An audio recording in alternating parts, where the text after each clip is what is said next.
Cold Hard is alive. Today we coming to y'all with Cold Hard drums. Some just I'm gonna tell you where I got them from, what I did to them. I'm trying to do this thing nice, quick and neat. But it ain't the total thing. We're gonna do about maybe three of them. Get you a good look at it. So it's a good look. First off, this is Reasons Drum. What is it? Drum Kits 2.0 or whatever, right? They never did a new one.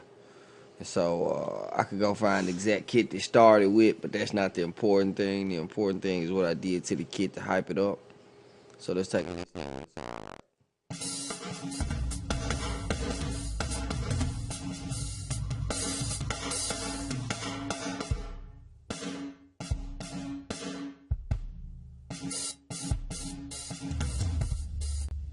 All right. So yeah, my computer's struggling. Check it out. So the main thing we did here, first off, to give it a bigger sound, was this. And let's take this off the kick down here, because we put that on the kick. And we changed that up. It was slightly different. I made it more aggressive for me. Put another plate on it. See, put a fourth plate in the mixer. It's only on the snare. And probably on the ambient mics. Nah, I cut it off the ambient mics. The ambient mics a lot of time are muted. Hey, I dig it. A lot of times I heavily reverb them or do some crazy tricks to them. Just give them this. That's me. All right, let's take a listen at it. Now let's put that compressor back in it. Uh-oh, my bad. Now let's put it in there. A little bit more power. Now let's put that one on the kick.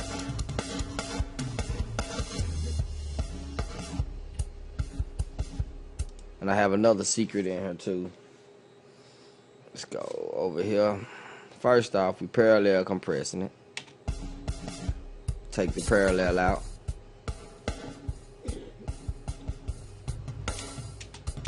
We also running it into 7.7 is the Studer tape emulator I made. Alright. So that's dry. Throw the tape on it. Throw the parallel with it. We already got way bigger, right? So let's go over to 6. We didn't do a lot of EQing. Let's put this back on there now so you'll see why I left it off all that time. Which is the secondary plate. Reverb, watch this.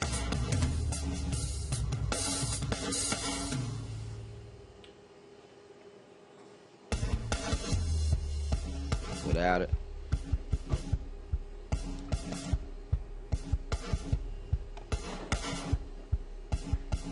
See how it gives that ring, that snare, that extra ring.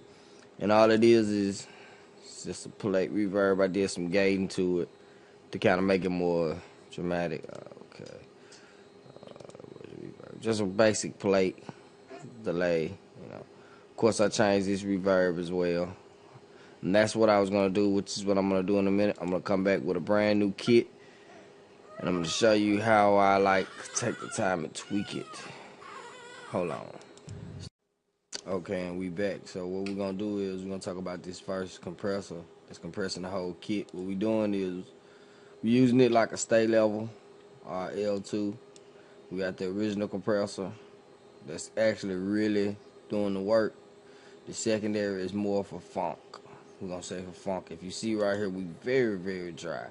Not a lot of it, so I'm going to let you hear what it sounds like, right?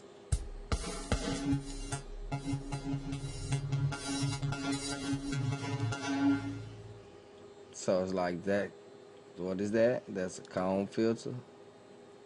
Let's see. Right. Distortion is on the high end, not a lot, but it's compressed like a son of a bitch, right? And the reason I'm doing that is like, listen at the blend. 50-50. It's giving it a metallic sound.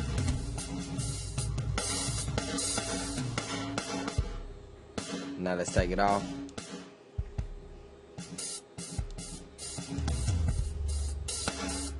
You see what it's there for? It's just to kind of give it a little more mojo.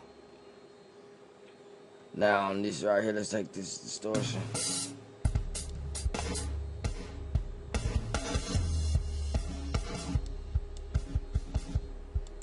It's in the scenes. Originally, I had changed that. It was on overdrive, I think maybe.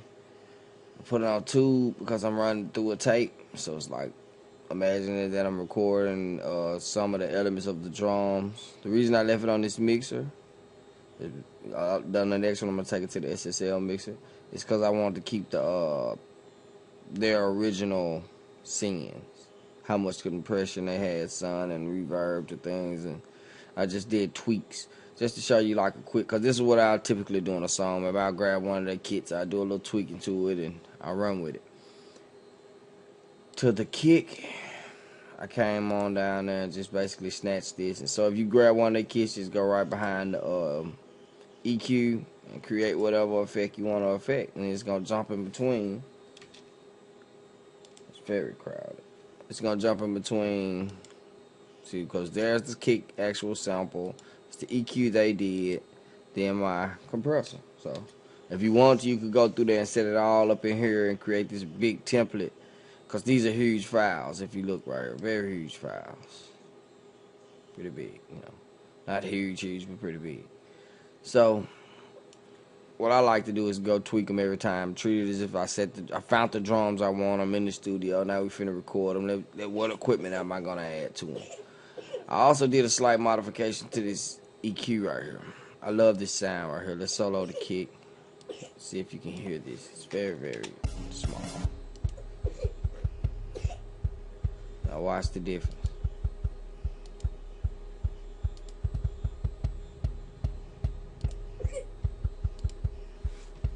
And the reason I'm doing that, I call it the pool tech. The pool tech cue.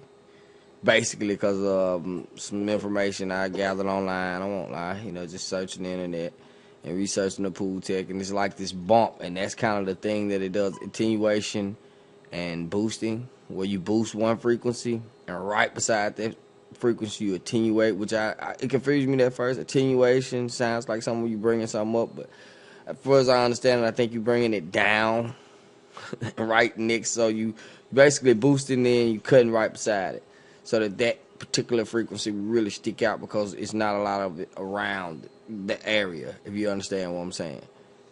And so I used to do that and just like the way it sounded, and then I was like, that's what the pool tech thing is. That's how they get that extra little thump out of the bass.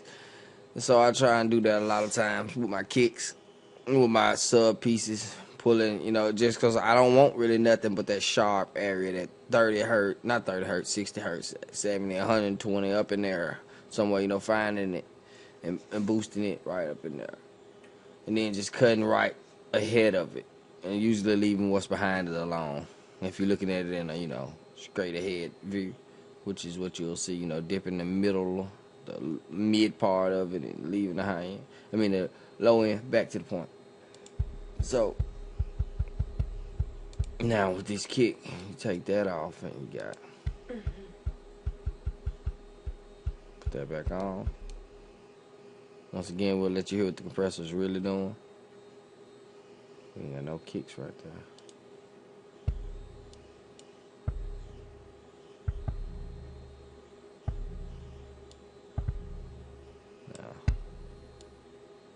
So if I wanted a more punchy kick, I could have went maybe right there. So let's listen at that with the kick going.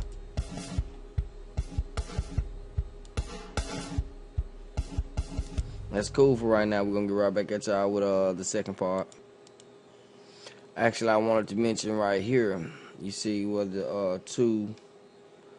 Basically, I printed it out, the drums, and I printed out the music on this track, which is not related to the drums basically, but see, I kind of did the same thing right here on the EQ on the printed drums and on the printed music track, because I will actually let you hear what. Let's bring that over so you can see that.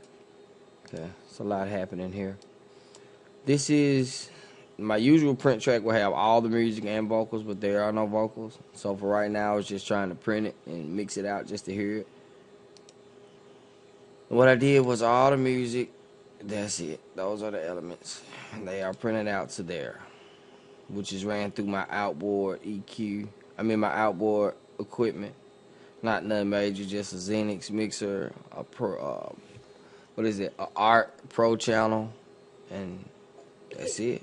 Back into the computer, you know.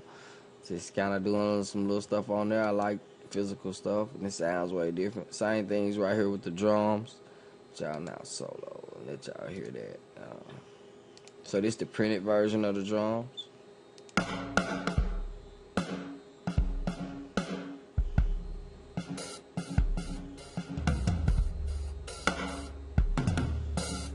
It's just a lot more defined and got a lot more low end to me specifically. This is the printed version of the drums and the music.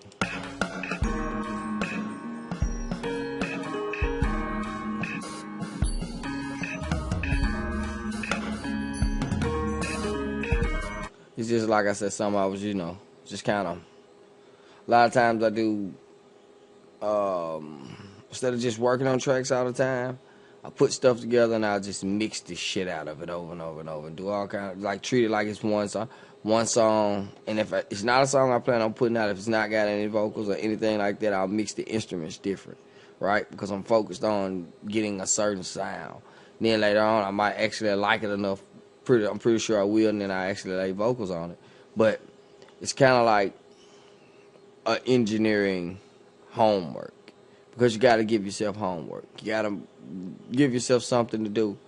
And right now, I'm going to help y'all with these drums, because fuck with these drums, man. Cold Heart is alive.